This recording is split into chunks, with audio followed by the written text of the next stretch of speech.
Hola, hola, hola a todos. Soy Tasha de Tasha Teaches Spanish y tú estás mirando a otro episodio de Hablamos Español. Hey everybody, you are watching another episode of Hablamos Español y hoy tenemos Cheyenne DeShields.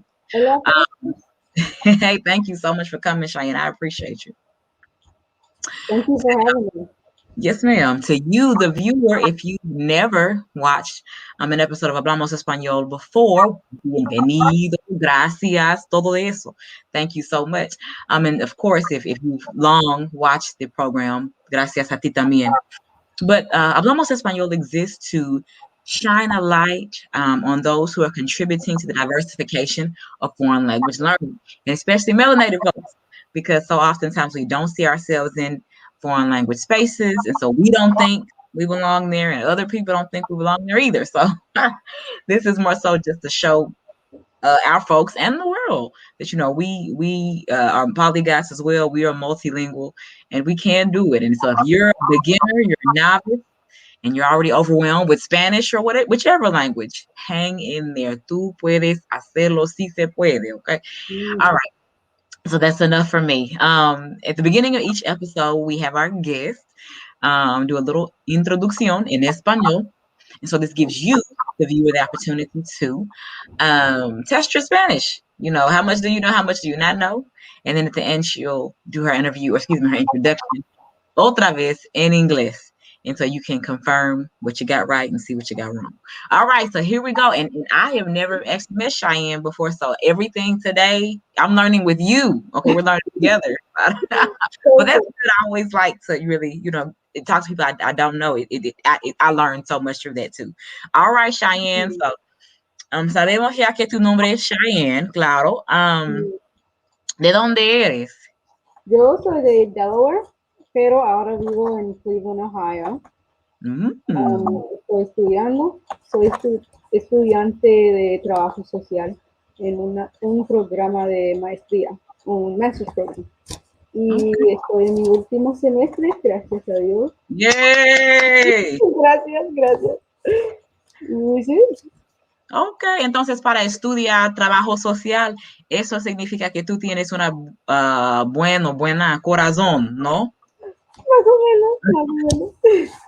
Espero que Yo sí. creo que no tengo el corazón para ese trabajo. Para mí, Es duro. es muy fácil para mí llorar. Soy sensitiva. Sí, sí, yo también.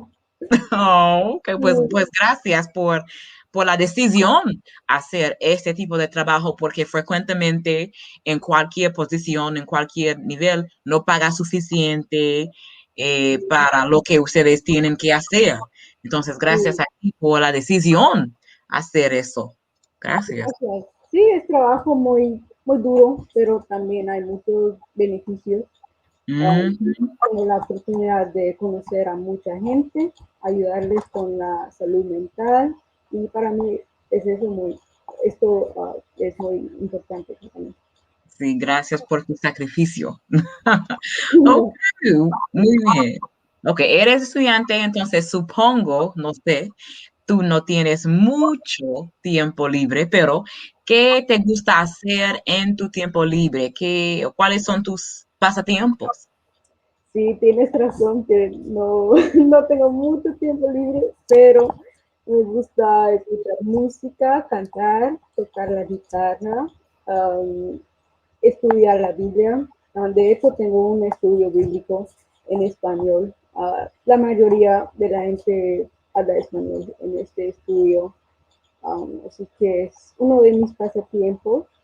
También, a ver, tengo mis apuntes aquí. Me ¿Está bien? gusta leer y comer. Me Ok. gusta probar muchas comidas nuevas. ¿Cómo aprendiste a tocar la guitarra? ¿Por tú misma o YouTube o tomaste clases oficiales? Sí, una mezcla de muchas cosas.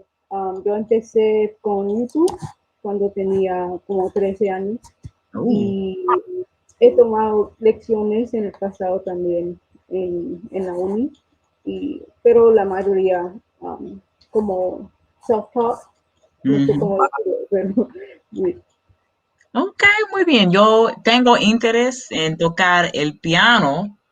Oh, Hay un piano, supongo que es extra, en la casa de mi mamá y necesito llevarlo aquí, pero solo tengo, supongo que estoy un poco nerviosa a empezar las sesiones, pero he escuchado de más personas quien aprenden por YouTube.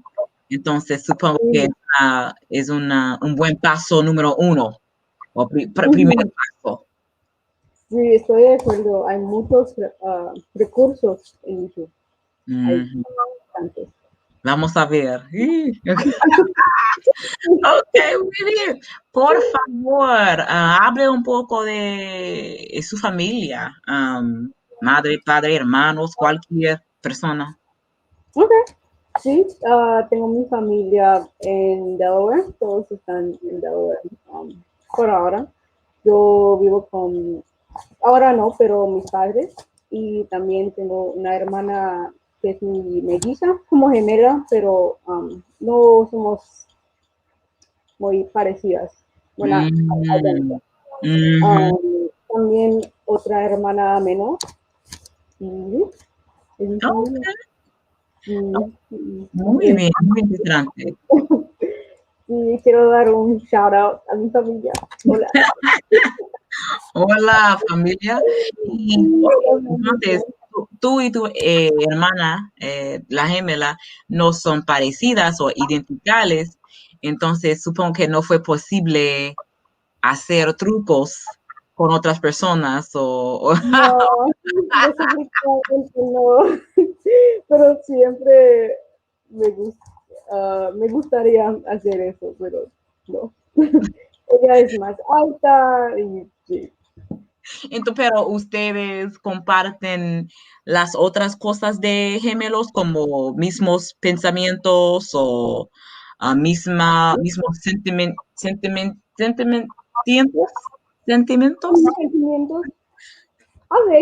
a veces sí, pero también somos muy, muy diferentes.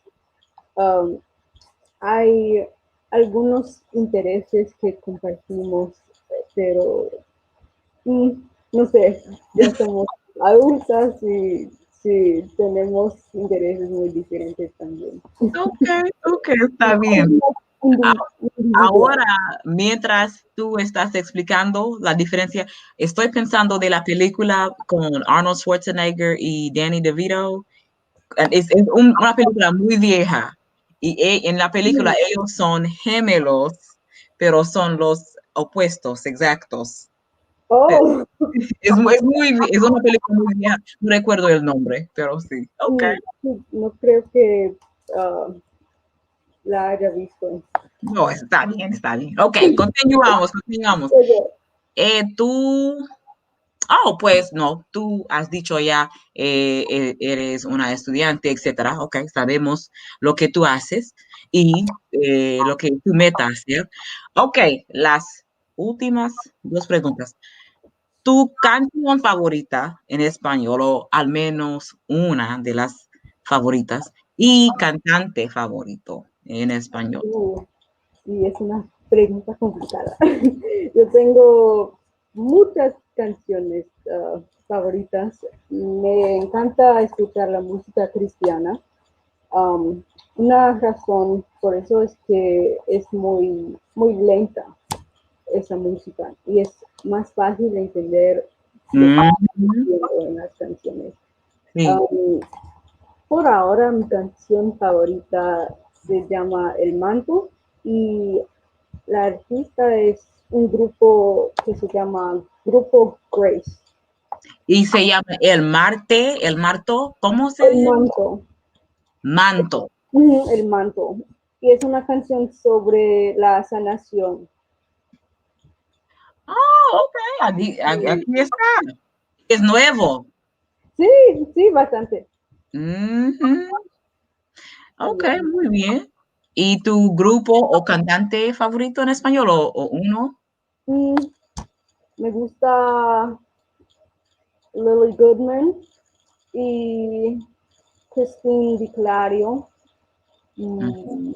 Um, sí, las cantantes cristianas. Sí, Muy bien. hay Pero, muchas. ok, Lily Goodman está aquí, afro-latina. Sí, La sí, la República admiro Dominicana, pues. muchísimo. Sí, la República Dominicana. Ok. Sí, Estoy aprendiendo mucho, ya. Ok.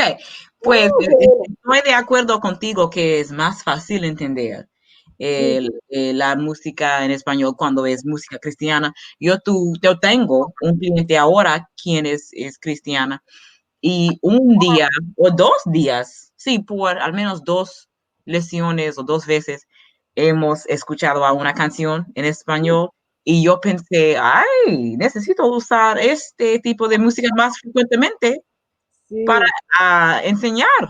Sí. exactamente. A Mm. mucha gente le gusta la música salsa y cumbia, las canciones rápidas, pero a mí, a mí sí, pero es más difícil entender. Es la verdad. Sí, Ujú. aprender la estructura de las frases y luego vocabulario y todo, escuchando esos tipos de canciones. La canción o bueno, la única canción cristiana en español, yo sé, es, tu nombre levantaré, tu nombre levantaré. Ah, sí, yo No sé sé las esa otras canción en inglés. palabras. Es todo. Es todo. Pero sí. Pero ¿me entiendes?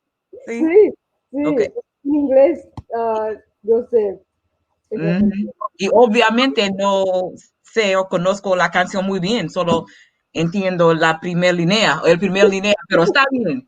Ok. Sí, estás aprendiendo. Es un proceso. Okay.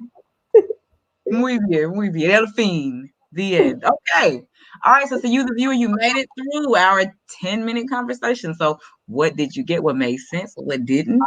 Hopefully, all of it did. But if not, pause it, replay it. You got it. And of course, there's always a dictionary.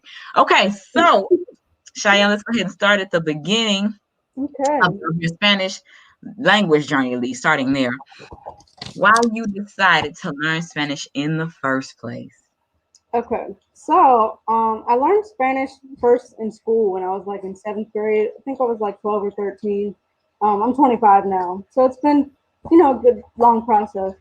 Um, I just found it fascinating that you can communicate with a whole different group of people just knowing another language. It felt like this secret that I wanted to be in on. And in the area where I live, I mean, I wouldn't say it's heavily populated with Spanish speakers, or the area I was, that I grew up in. But every time I saw them, like, I just wanted to eavesdrop and just know what they were saying. I remember the first time I had a conversation in Spanish with someone. I think I was 13. We were at the pet store, and this little lady, she had these cute two little kids, and I wanted to ask her how old her kids were. So I like went up to her, so nervous.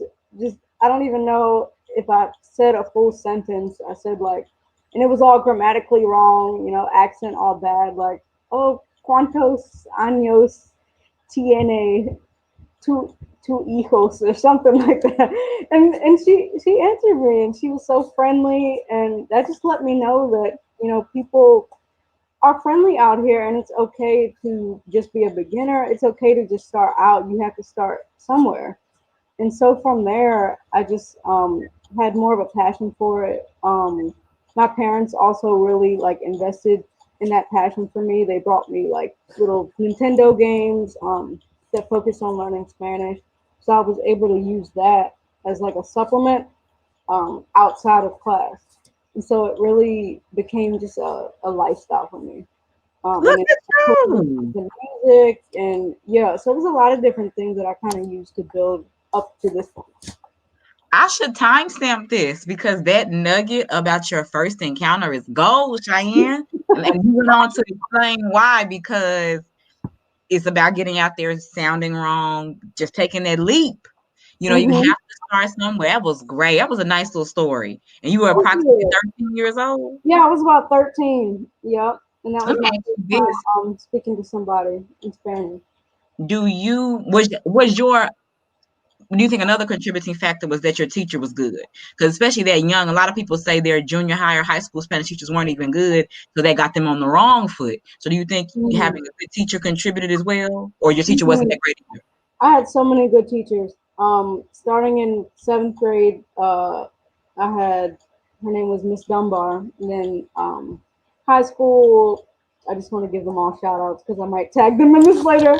But Senor Pellegrini and Senora Mitchell and Senora Saplap, they were all really great teachers for me. They just really like made it fun, and they Mm, really encouraged me to just do well. Like a lot of times in school, it's not cool to be smart or it's not cool to have a passion for something. You get made fun of, but they really like encourage that passion in me. And so I think that mm, also really made a difference. They would like give me supplemental activities when I would finish early.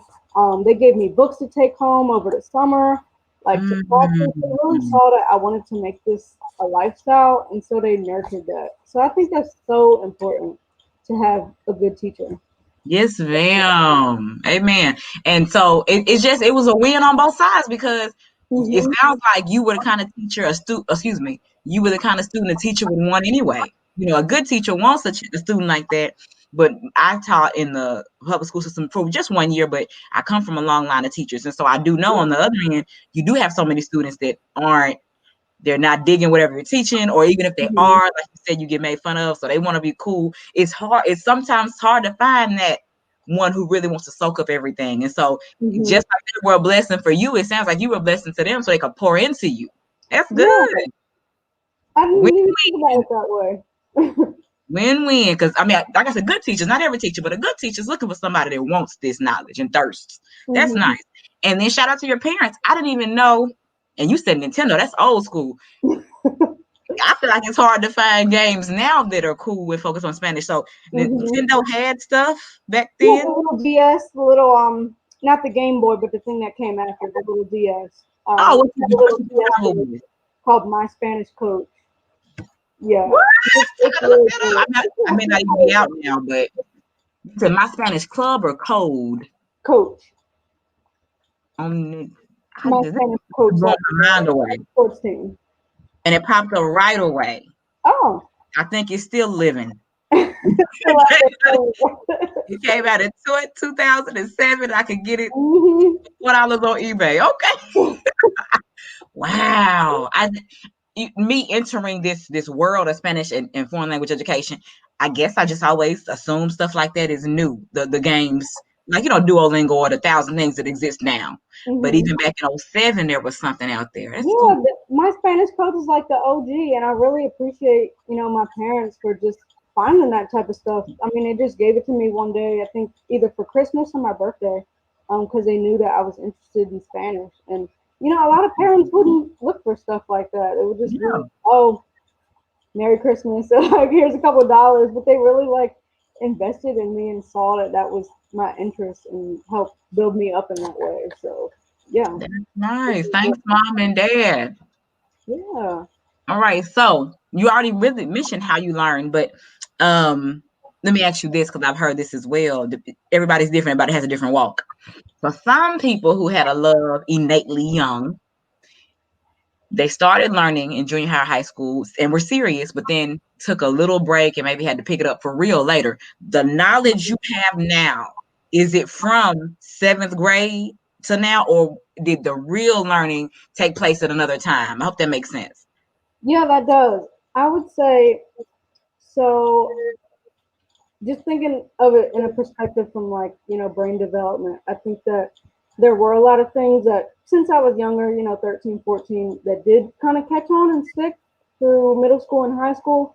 But I didn't take any classes in Spanish at all during my whole 4 years of undergrad, and Mm, then the year after too. So I spent 5 whole years kind of just like being more passive with it. I wasn't as fluent. I wasn't using it. I was listening to music, here and there, and I think that's really what helped. keep that knowledge, but it wasn't until about not even 3 years ago, that I really got serious about it. And that was because I made a friend from Colombia and we met on this app called Hello Talk. And so with that, we talked literally every single day. And that just forced me to get fluent again, to practice speaking, Yay. talking on the phone, sending voice messages, writing. So I would say, yeah, there was definitely this I guess dormant period where I wasn't learning. And I guess I say that because, for people who may feel like you haven't been practicing in a while or you're a little rusty, it's never too late to pick it back up and get started. Amen. Yeah. Mm-hmm. Um, what was the reason for the gap of 4 to 5 years? Um, it was because so when I went into undergrad, I already had met the language requirement because I had taken like the AP Spanish test. So then it was like, Mm, oh, you don't need any language for college. So I didn't end up. It just didn't fit in the schedule, and I would have loved to like either minor or major in Spanish, but I didn't even know that that was possible. So I didn't take any type of Spanish classes in college. okay. Okay. But like you, that's a great message to anyone watching who's taking a break intentionally or unintentionally to know they can pick it back up. And the name of the site where you met your Colombian friend? Hello Talk. Hello Talk. Okay, I've heard of Mhm. iTalki and some others, but Okay. Hello Talk. Okay, got it. Yeah. Um, So Hello Talk is like a language exchange app. It's pretty cool. mhm. Good, good. I was gonna say I had a question, I forgot, but I got it.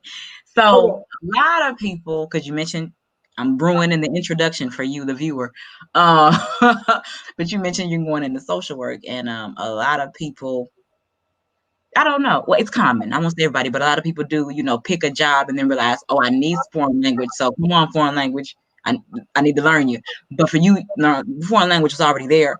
But since you are doing this kind of work and now and in your future, have you already been able to see how learning that language is helpful or not so much? Definitely. It's helped me to understand, I guess, how mental health is viewed in different cultures. Even not even in my direct work with clients just yet. I do hope to work with like the Latinx immigrant population after graduation, but that hasn't happened yet. But just in my classes and from what I've been learning, just discussing those things with my Spanish speaking friends, it helps me to understand their perspective on mental health. And some of these people are even from different countries. And so just talking about it with them, it helps give me this perspective that I think is going to help me working with the clients that I'll be working with in the future. So I think it has came in handy in social work. Okay, good. That's a win. That's a win. Yeah. Everybody wins. All right. Well, really, you already answered this one. The question is, how do you keep your skills fresh and sharp? And you said it's through listening to music and talking to your friend from Hello Spanish, Hello, talk. Hello Talk. Mhm. Anything else you do to keep it sharp? Um, yeah, it's a variety of different things, really. It's just, and I think I've said this, but it's more of a lifestyle for me now. It's not Mm, even like, oh, I need to take out my 1 or 2 hours to practice Spanish today. No, this is like my life. When I'm doing work, when I'm cooking in the kitchen, I have Spanish music playing in the background. If if a new book comes out, a nice young adult read that everybody's talking about, I'll get it in Spanish just to have that practice. mm, So I can still talk about the book with friends, but I'm reading it in my target language. Um, mm. Social relationships, friendships are super, super important. I've met so many people on Hello Talk who are now like lifelong friends. From the Bible study that I do twice a week, these are like lifelong friends, I feel like. So you do a Spanish Bible study. Mhm. Mm, Yeah, so it kind of ended up being that way because I first advertised it on Hello Talk, and then since most of my language partners are Spanish speakers who are learning English, they just are the ones who happen to show up. But we do have speakers of like all languages and from all countries in the group. But it helps me to practice my Spanish twice a week too, because by leading that, um, since the majority of the people in the group are Spanish speakers, we just lead the group in Spanish. and sometimes I'll translate as well. Like if there's a preacher who's preaching in Spanish, I'll translate it to English. So that's a nice practice too, just to learn new vocabulary. But really, yeah, like I said, like music. Um, I do tutoring with italki like twice a month with a tutor, also from Colombia that I meet with like on Saturdays. Um, yeah, anytime like a free class is being offered, I'll pop in, even if it's things I feel like I already know. Just getting that hammering in that knowledge is really helping me to solidify it. But I would say the main thing for me has been the social relationships that I have with Mm, friends. that's That is nice. really just yeah, it's been the game changer for me.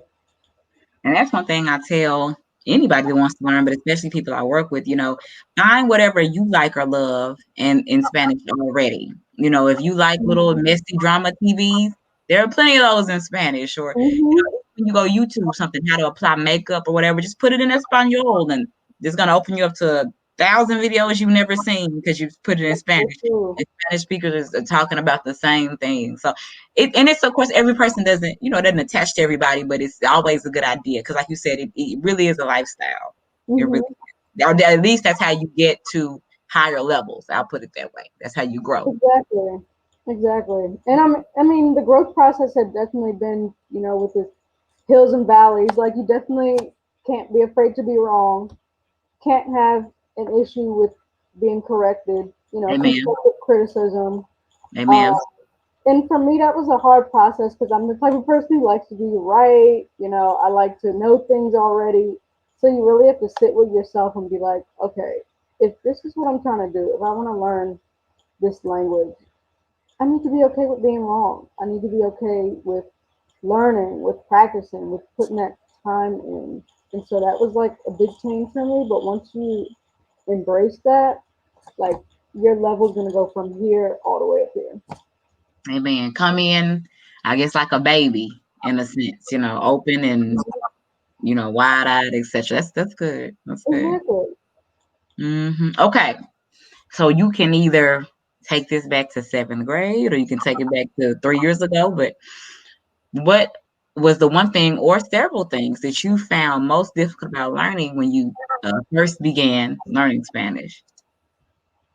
Hmm. Trying to think back to seventh grade. I think I don't remember much being difficult. Like I really feel like with me it clicked, at least with that initial learning. It just Mhm. kind of felt intuitive for me. Like I was able to pick up the little nuances of the language. But I think getting back into it 3 years ago, I think the hardest thing was converting it into a lifestyle and kind of changing my mindset. So it really wasn't, I wouldn't say any particular concept was hard for me. Now, I do still have trouble like with the subjunctive tenses and all that more higher level stuff. But I think for me, the hard thing was the mindset change. Like I said before, this isn't just, an hour or two a day of studying. Like, why don't I try to integrate this into all areas of my life? Like you said, if you're watching a video how to put on makeup, watching it in Spanish, or like, songs, reading, um, just talking to people, seeking out Spanish speakers in the community. And I think that was another difficult thing for me, like overcoming that shyness. And I think a lot of the time I still do kind of have to work on that, overcoming like that fear of being wrong and then just the fear of speaking. Because it's one thing to understand, it's another thing to have it come out of your mouth. It's like, oh, Man, I sound crazy. So yeah, there's a lot of different, little obstacles that I've faced. Um, but it's all part of the journey. amen. That's good. That's good. Okay. And you already mentioned something that's still difficult, like you said, the subjunctive and some of those higher level tenses can be a little difficult. And Hmm. I can relate to that. Yeah, because sometimes I've had clients ask me questions and I'm like, Right. that's a tense. Let me look it up. I don't know, man. Right. I've never used it. I don't remember nobody saying that. So Hmm. yeah. There's so many. Because for me, you know, I'm very honest about where I am, and I'll never tell a client like, "Oh, I know it all." I don't. I've told people like I've made it with about 5 tenses for Mhm. 10 years. Like all those other ones, I just say they don't matter. They obviously matter. They exist, but it's just like once I learned my basic 5, with everything present, Mhm. preterite, and perfect. The one where you have the past participle, as, I. Oh. So Mhm. for the commands, you know, Mhm. flipping the ending. Because even for future, I didn't use future for a long time because one of my professors in college, she started it, so I just followed. She just converted ir I, voy I, vas I. So I just Right. started doing that. So Exactly. I didn't use official future for a long time. So, but there's so much to learn. As I probably need to get my own little level tutor. Hey, let's do all the rest of the 10 tenses that exist. Let me learn them. I know I'm thinking about doing the same. I'm like, I really want to commit maybe in 2021 to solidifying that. I mean, I use it here and there, but I really want to be more comfortable with it. You're Mm-hmm. right. You're so right, though. And that's why people really have to overcome their fear of not knowing everything, because even if you consider yourself a beginner, if you know one or two tenses and you can get by in a Amen. basic conversation, that's enough. You don't need to be, this high level expert from day one. Like you said, you Mm-hmm. get by with 5. I get by with 5 also. And Mm-hmm. so, and have so many friends and, lifelong people who I love, and just with 5 tenses. Mm-hmm. We can keep going. All right. And I mean, even with that, like I've been able to get jobs with my 5 little tenses and, obviously start a company. It wasn't like, Yeah. oh, I didn't know all 16. I think it's 16 tenses. I forget the number. I went, so that's just crippling me. No, like you can have a full life with knowing Hmm. a few. So yeah, very, very true. Okay. Hmm. I feel like you've mentioned this in so many words, but I'll just ask specifically, how has learning Spanish benefited you personally, professionally, or in any other way? How has that made, I guess, Cheyenne who she is today? Hmm. I love this question. I guess personally, and I did say this before, just giving me the opportunity to meet so many people, helping me become less shy, helping me to break out of my shell, um, not being afraid to help people, like in situations where someone doesn't know English and they're trying to navigate whether it's customer service or anything like that. I'll just jump in. Um, just giving me more of a perspective on other parts of the world, seeing how other people from other countries think about things, um, really helping me to realize that the United States is not the center of the universe. Cheyenne! Oh, I don't think I can turn around in the chair. Yes, I can.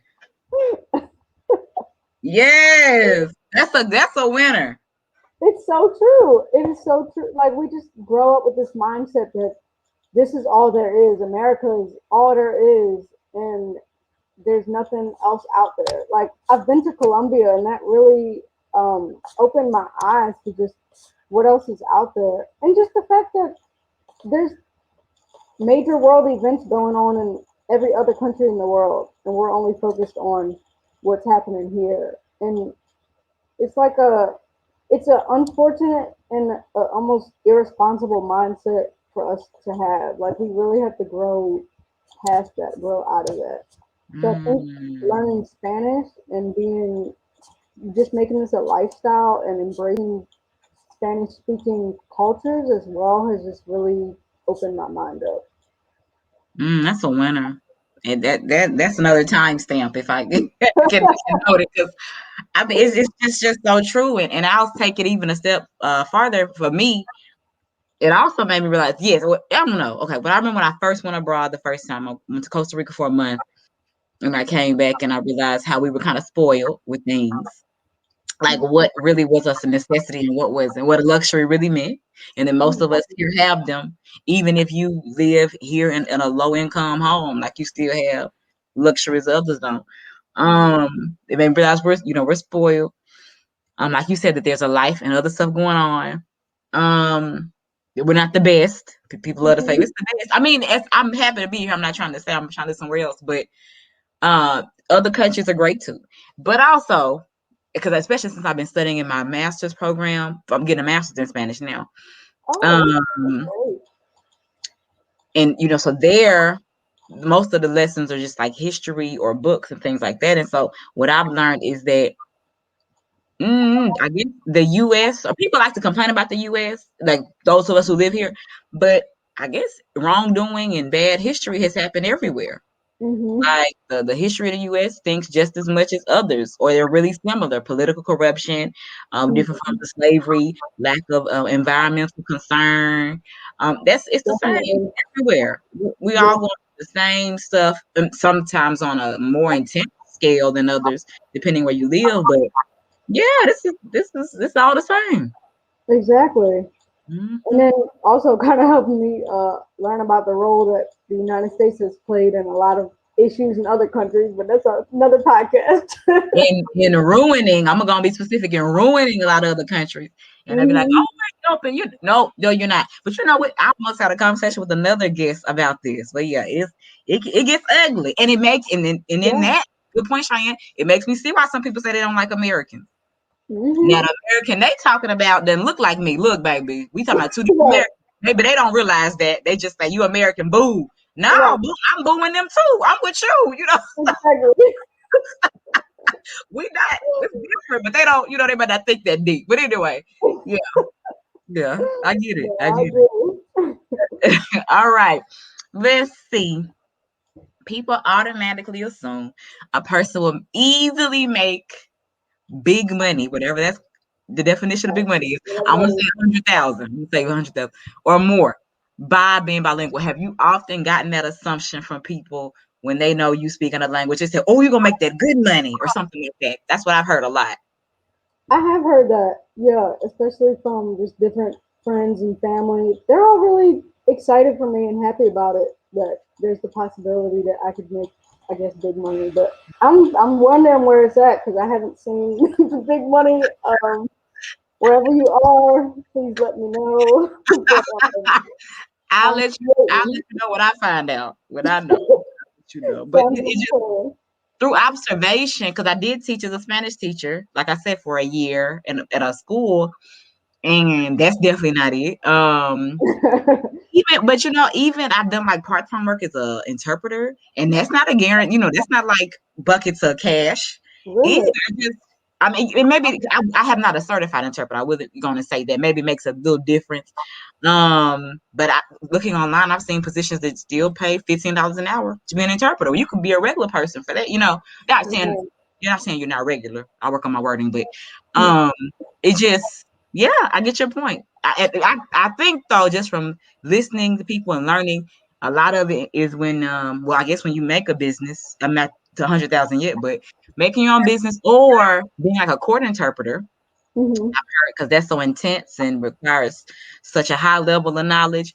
I've heard they pay well. Oh. I don't know, maybe working for like Telemundo or something. Hmm. Mm. Okay, some opportunities out there. I'll be looking. I'll get back to you in about 10 years, see where we're at. Okay, we can do a update. Where are they now? All right. How do Latinos respond when you start speaking Spanish? Oh, this is a funny one. So I actually go to a Spanish speaking church, and most of them are from Puerto Rico. I love them. I love them so much. Um, but sometimes it's really funny. And now, I've been going there almost 2 years, so everybody knows me. But occasionally there'll be the reaction of like, oh, oh, so you speak Spanish. Like, and then they're kind of like trying to figure it out in their head because Puerto Ricans come in all colors. So they're like, oh, Mhm. who's your family? Like, are you Latina or did you learn in school or like what's going on with that? So it's just funny to see, people trying to work out the gears in their minds. Do Um, you remember your first day going there? Like, were there a lot of looks, like the initial moment? Initially, no, because like I said, there's people of all colors, so nobody thought nothing of it. They just, I guess, thought I was Dominican or something, or maybe, Black Puerto Rican. Um, and then, yeah, I guess when they heard my name, maybe because at that church you write your information on a little card, and then you introduce yourself when you first come in. So maybe that's when they were like, oh, okay, maybe American. But yeah, I've always felt like they've welcomed me as family. They actually love when I speak Spanish. They like to hear it, and they really encourage me in my learning. And yeah. Good, good. And is there a difference? So that's one experience because they already know you. But like if you're on the street or in public or even in your student work and you just have to speak and they don't know you, is there a difference or kind of still the same reaction? Um, yeah, I think kind of the same reaction, just that initial surprise because they don't. I guess a lot of people don't put the face to the name, so they don't see people like us as Spanish speakers, and so Mm-hmm. it's always that state of shock, like, oh, like you you speak Spanish. I've never had one of those situations where somebody's like, talking bad about me, and I, Mm-hmm. you know, understand what they're saying. Thank goodness for that. But yeah, and it's it's a, I guess, manner of surprise, but not in a bad way. Just like curious, and I kind of wish that more people would be more knowledgeable or more open to the idea that yes, there are Black Spanish speakers, whether native speakers or people like us who have learned that we're out here.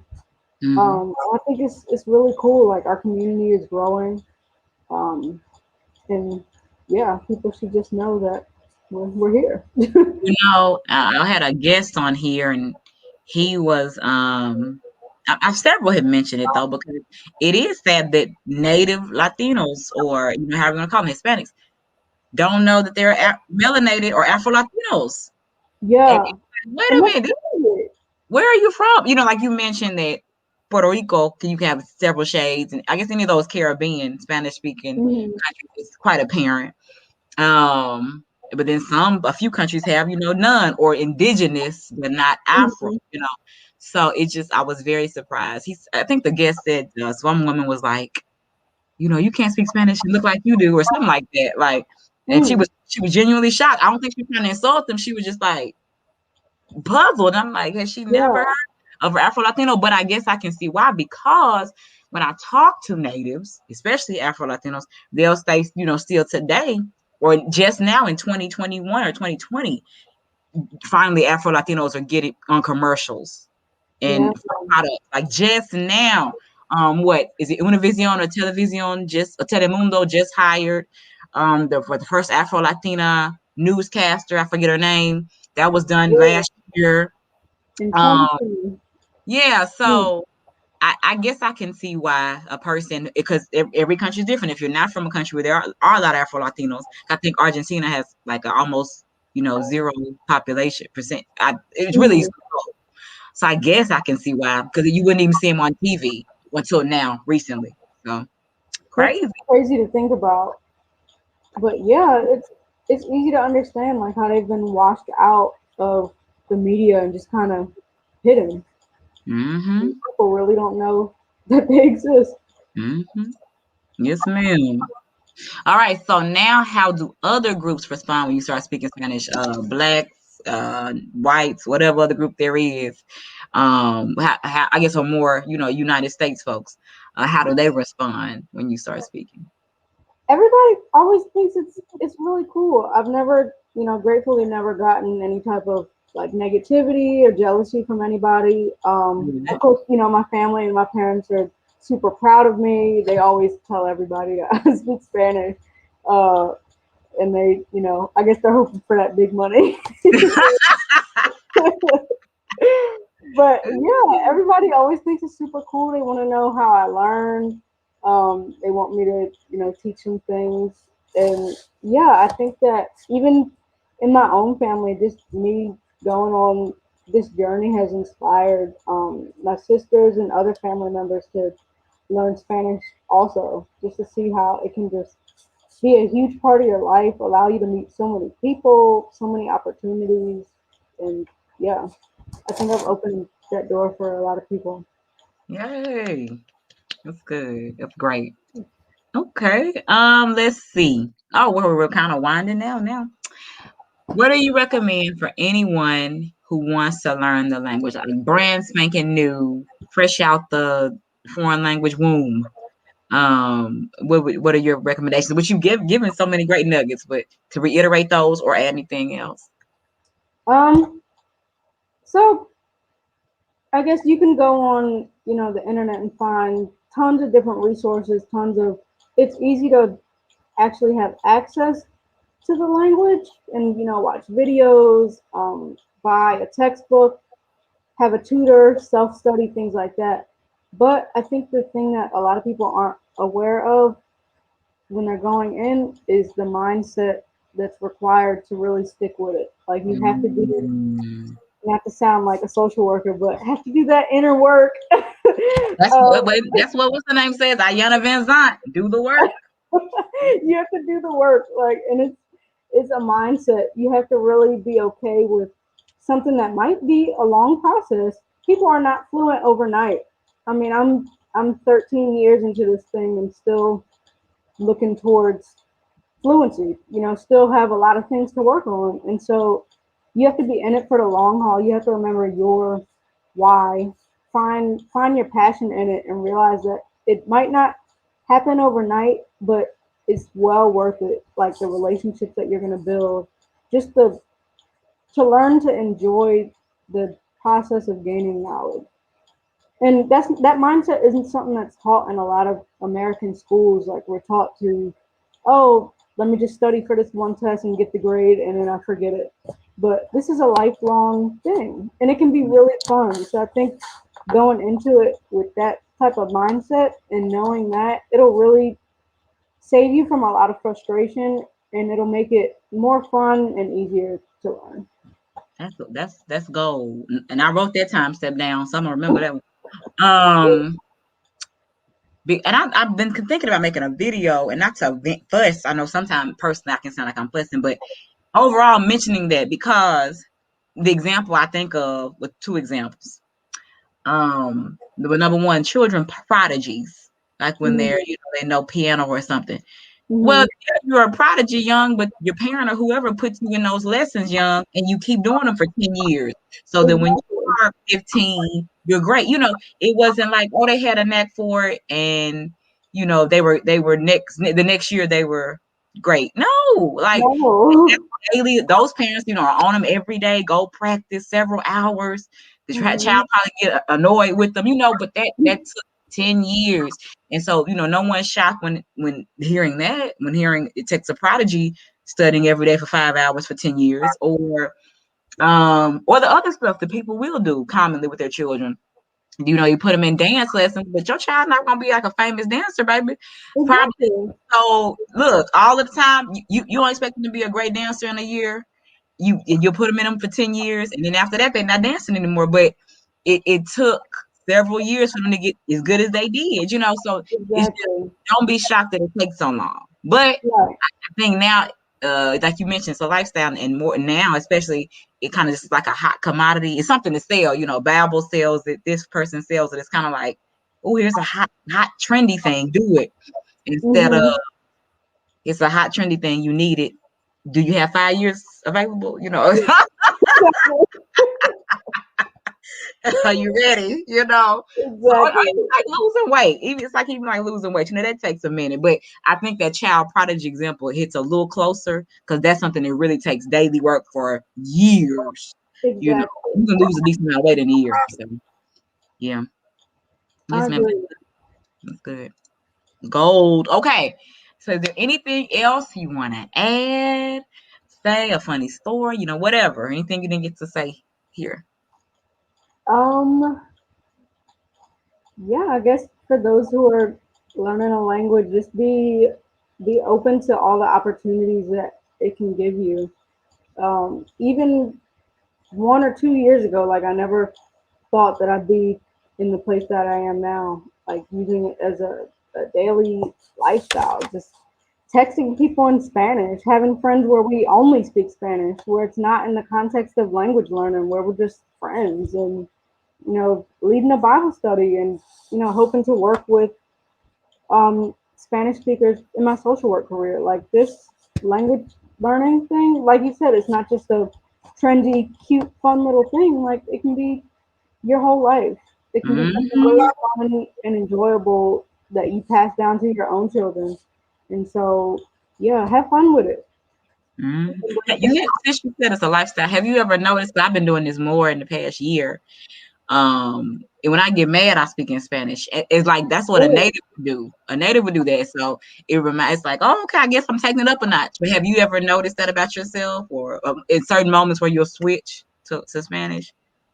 Yeah, I do speak to myself in Spanish a lot. Like if I'm having a difficult conversation with myself or like processing something that maybe I'm not ready to talk about in English, I'll like make it fun. So like, okay, something happened that I didn't like. I need to talk to myself about it and process it. But let's learn new vocabulary on the way there. So like, Like yeah, Spanish therapy in Spanish. exactly. That's good. That's a winner. Okay, so now for you, the guest, we are going to do her introduction again in English. So you can get clarification on the points that she made. Okay, so I start out by saying, we know your name's Cheyenne, but tell us about where you're from and your job and what you do as well. Okay. Yeah, my name is Cheyenne. I am from Delaware, but right now I live in Cleveland, Ohio. I'm a student. I'm studying social work, and I'm in my last semester. And I think I also talked about my family. I Mm, have my parents and two sisters. One sister is my twin, but we're not identical. We look very much different. And then another sister who is 2 years younger. All right. Then my other question was, I said you probably don't have a lot of free time, but when you do, what are your pastimes? Oh yeah, okay. So I love to listen to music. I love to play the guitar, read, eat, study the Bible, lead my Bible study. Those are things that I like to do in my free time. And then I asked, how did you learn? Well, excuse me, to play the guitar, and you end up mentioning that you're a kind of combination of self-taught and lessons. Oh yeah, yep. So I learned guitar through a combination of being self-taught. When I first started out, started with YouTube, and then I was able to take some lessons in college. Mm-hmm. All right. And then we ended with your favorite, and of course, it's hard to say just one song, just one. So one of your favorite Spanish songs in Spanish, and then Mhm. singer, Spanish speaking singer. Oh yeah, so I was saying that I love to listen to Christian music in Spanish because the songs are a lot slower and it makes it easier to understand what they're saying. And that's a good way for me to learn new vocabulary. So right now, my favorite song is from this group called Grupo Grace, and the song is called El Manto, and it translates to the cloak, like touching the hem of Jesus' garment, that type of Mm. concept. And some artists that I like are Lily Goodman, Christine DiClario, and yeah, a lot of the Christian female singers that are popular today. All right. Well, that's it. This was un placer. This was Sí, great. un placer. Muchas gracias por tenerme aquí para esta entrevista. Sí, claro. Y gracias a ti por hacer el tiempo de tu horario. Gracias. All right. So thank you to you, the viewer, for watching. I know you were blessed and benefited. So feel free to drop your comments, like the video, share. You know all those annoying things people tell you to do on YouTube, but that's what I appreciate too. All And I'll right. be So happy take to share all my information if anybody wants it. Instagram, Facebook, anything. care. So. Go ahead. You can share it now. Go ahead. Oh, okay. Yeah. So my Instagram is Cheyenne double underscore Alexis, Alexis, and then my Facebook is the way it pops up here, just Cheyenne DeShields. Okay. So yeah, Excelente. All right. Thank you so much, dear. thanks everybody. Bye. Bye.